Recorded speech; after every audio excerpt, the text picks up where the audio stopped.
Hi, my tubies, my Teletubbies. It's Sheila Truelove, and I am here to ask you, is your man, well, actually, the question I want to pose here today, are you this kind of woman?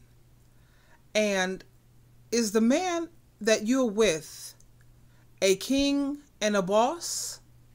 Tell me if you're this kind of woman. I'm looking at this movie. It's called I'm That Kind of Woman. It's on Prime Videos. Tell me if you're this type of woman.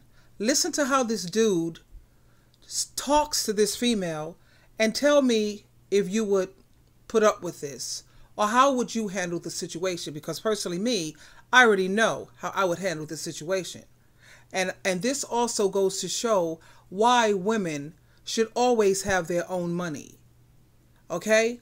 First of all, if you are with a man and he's a king, he's supposed to pay the rent, the utilities, and the food.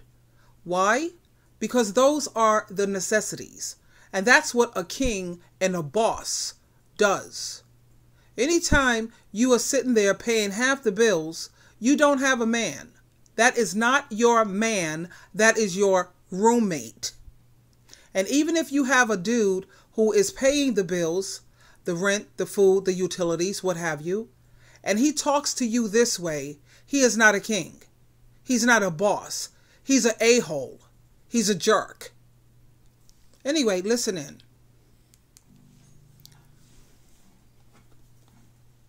Casey! Casey! Yes, baby. You ain't hear me calling you? No, I didn't hear you calling. See, this is why I do the shit that I do. Shit like that. You know what? You'll drive a brother crazy. Where's my phone? Baby, I don't know where your phone is. You want... See, you insecure. You been going through my phone again, No, Casey? I've been going through your phone. But you want to know if I'm cheating or something? If you're not insecure, why don't you just leave? What do you mean? Now, you heard, if you're that insecure, why don't you just leave? First of all, it's not a matter of being insecure. It's a matter of, I'm not stupid. Are you a perfect man? No, you're not. Therefore, you are capable of anything. If you have nothing to hide, and if you're not doing anything wrong, or if you're not living foul, then you shouldn't have anything to hide. Am I right? If you're not doing anything wrong or living foul, then you should have no problem with me looking through your phone. I have no problem with you looking through mine. Anytime you decide to pick up my phone, feel free. The only time a person has a problem with you looking through their phone is because they know that they're living foul and they know that they're not doing what they're supposed to be doing. They're doing something wrong. And that does not make you insecure because you're not a fool.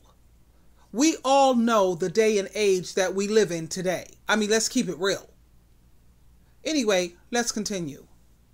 You just leave. I wasn't going I through mean, I don't see why you sticking around here anyway. Hell, we don't have sex.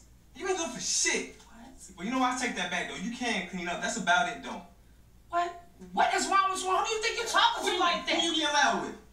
I said, who you getting loud with? I'm sorry. You sorry? And what you crying for? I don't give a damn about none of them tears.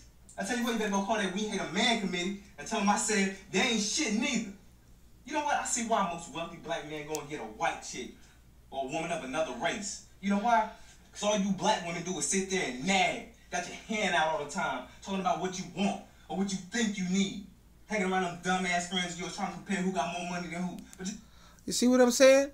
Oh, hell no. He could never talk to me like that. You go ahead and get yourself some Caucasian woman, whatever. First of all, if you don't want anyone nagging at you, then you should do things the first time someone asks.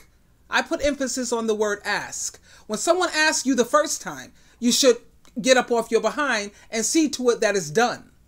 And when it comes to black women always with a handout or always needing something, you know, an ebony woman don't have to go through that nonsense if she has her own job, her own money. That's why I try to, in fact, I have actually encouraged several of my tubies who wasn't working, and they have left me messages saying, Sheila Truelove, after listening to you, I went out there and got up off my behind and I got me a job, girl. And I was like, you go, girl. That's right. That way you don't have to come to him for money. Honey, I need $100 for this. Honey, I need $50 for that. Honey, I want to go shopping. I need this. No, baby, I don't need that. I don't have to come to you. That's why I work. I have my own money. I can take care of my own hair, my nails, my clothes, my shoes, my gym membership, my private and personal trainer. I don't have to come to you for that.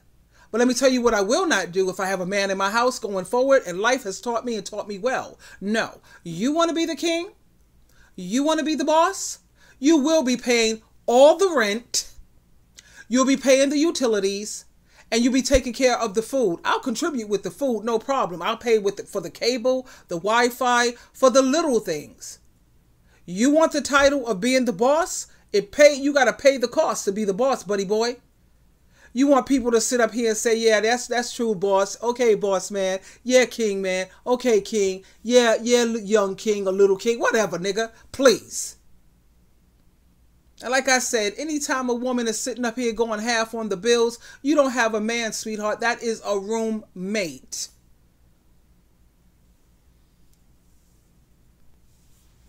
A woman's money is for her to buy and pay for her own things, so she don't have to keep asking this clown for any money. A woman's money is to be used for saving in case one of you lose your job. You have savings. You have something to fall back on. She's not supposed to be sitting up here. Women these days are nice enough and kind enough to help these whatever wannabe, and I do put emphasis on wannabe boss, wannabe kings. We're nice enough to help you with the bills. But don't get it twisted, and they need to have some goddamn appreciation. Let's continue with how this piece of garbage continues to talk to this female, and she's an idiot for staying. And she should get up off her behind and get a job, so she don't have to listen to this BS. You know what the truth of the matter is? You ain't got shit. This is my house, my car, my dog, and my dumbass decision. See, you dropped out of school, remember? Trying to follow me. See, your mama told you about me. But you know what? Hey, she dumb as hell, too. Matter of fact, your whole family broke. Always got their hands out needing something every week. What the hell makes you think I want to have kids with a dumb, broke-ass family? You got to be kidding me. Oh, but you mad? Oh, you mad now? Won't you go and pray about it? I bet your preacher didn't tell you about that either, huh? You go do something with yourself.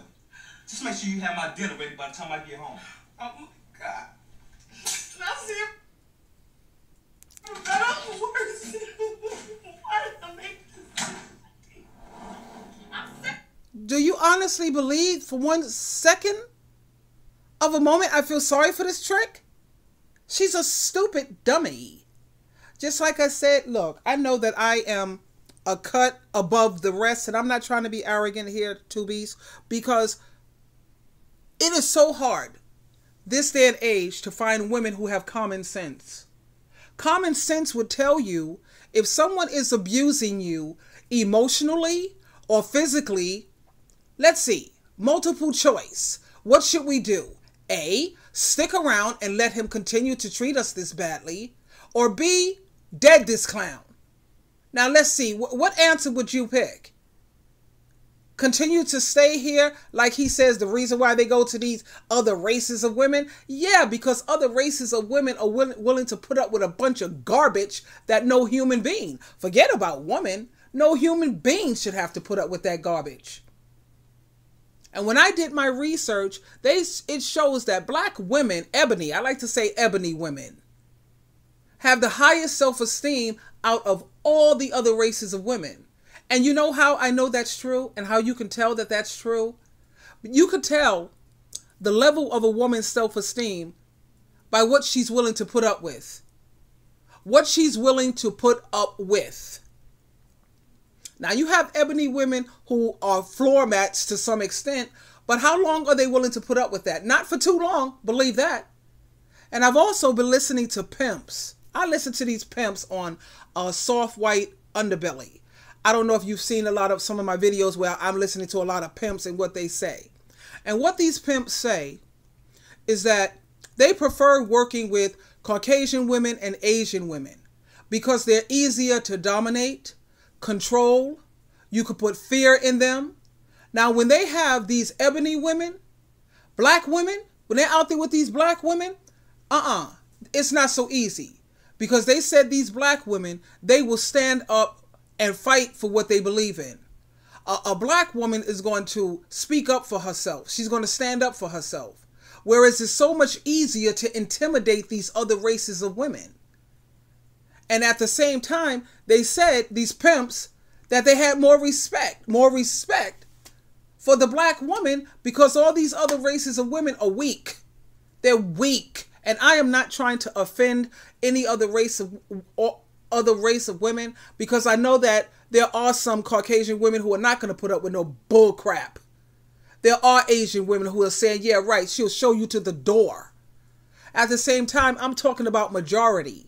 And this is why you see a lot of these black men who are flocking to these other races, especially Caucasian women, because these Caucasian women, they don't have too much street smarts. And they don't. They don't. A lot of them were raised in households where they saw their mother put up with all this abuse. They saw their mother laying down being a floor mat, knowing that the man was cheating like hell, and she put up with all that crap. He goes out and spend his money on foolishness instead of paying the bills, and they sat here and watched their mothers put up with that. Whereas a lot of ebony women, we saw our mother stand up. We saw our mother kicking niggas to the curb. That's what we saw. And anytime you see a dude who shuns a strong woman, it's because he's abusive. They want these weak women because they are abusive. They're narcissists. They're sociopaths. Because a strong man, he wants a strong woman. That's right. A king, he wants a woman who is queen material. And we know that even as a king falls sick. Sometimes he has an off day, or he may be sick for a week, or maybe laid on his back for a month. He's going to need a strong woman to be able to stand in his place to represent him. Not some woman who's willing to drop down to her knees and become somebody's cum dumpster.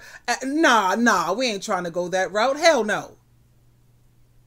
A good man wants a good woman. A strong man wants a strong woman. A king wants a queen. And a queen is a strong woman. So like I said, I do hope that I have not offended anyone, because that is not my intention. That was not my intention. At the same time, you know, Sheila True Love, I got to keep it real. I mean, this is real talk. Okay? And I don't want any of my ebony women out there to feel that they have to change, or they have to try to weaken themselves to try to copy off of other races of women. Oh, hell no. God, no. Stay strong, my sisters. Please, stay exactly the way you are. The only thing is make sure that you're not screaming. Watch the volume in your voice and watch the tone. You speak respectfully to your partner as if you were speaking to your employer, because that's the way I try to speak to my partners. I imagine that they're my employer, or I imagine that this is the President of the United States, and the same tone and volume that I would use with the President or my employer, that's the same tone and volume I work like a dog to use with my partner or my mate. But when it comes to all of this, putting up with all of this nonsense, and he don't want me to check his phone, and he doesn't understand, you know, God gave him his role and he gave me my role. You know, I'm here as your helper. We helping, we having your babies. You give me sperm, I give you a baby. You give me a home, I turn it, a house, I turn it into a home. You give me diamonds, a diamond ring, I take that, and you got yourself a secretary, a manager, a woman who manages the home. Yes, the man is the boss. In my home, the man was the boss. I am the manager, and I'm the one who managed the home. And anytime I feel that the boss is interfering with my job as a manager of the home, then I quit. Because if you're not going to let me do my job and manage this goddamn home, I have a problem with that. And just like at a regular job, if you and your boss are not seeing eye to eye, and you see that he's interfering with your job, and he's not allowing you to do your job correctly, no. So he could sit there and complain. No, I quit. I have no problem as the manager of the home. And like I said, is your partner, your husband, or your so-called man, if he ain't paying all the bills, honey, that's your roommate. He's not your man. That's right. Forget that nonsense. Now, is your partner or the dude or the man that you have in your life, is he a king? Is he boss material? Or is he just a clown, a Jasper, and the court's idiot? They want to sit up here and have these titles and walk around with the crown on their head, and they don't deserve it. No, you are not a king. And no, I will not be calling you boss or no, that's not happening. You have to earn that. You have to, and a lot of these black men, God knows they need work because they don't understand their role as a man. They don't even know what it is to be a man. They don't know. They don't have a clue. You're supposed to be the provider, the protector, the leader, especially taking the spiritual lead. They don't have a clue. So like I said, ladies, please. You don't have to sit here and take all of this verbal, emotional, mental, and physical abuse. You don't have to put up with that. You don't have to argue either. You know, I'm a firm believer in I can show you better than I can tell you. You see, because I'll sit up here and get rid of clowns, block them on social media, email, my phone. I just block clowns. You don't have to sit up here and put up with someone talking to you speaking to you like that. Because, you know, I have a mouth that's a weapon. I will chop a nigga down. I will chop him down. They don't want to step to Sheila Truelove. Believe that. Anyway, this is Sheila Truelove. I just had to share this with you because it just pissed me off the way he was speaking to this female. Are you crazy? Have you taken a leave of your senses? What are you smoking? Maybe you need to go and take a double dose of your medication because something ain't right with something's definitely wrong with you. You think you could actually step to me and speak to me this way? You're out of your goddamn mind. You better watch who you're talking to. Not the one, sweetheart. Yeah, you met the right one today. Believe that. I will definitely put you in your place and then I'll dead you. You have to always be prepared to be able to walk away from these pieces of garbage. Anyway, this is Sheila Truelove. Don't forget to share, like, and subscribe. And until my next video, I'll see you again. Bye for now.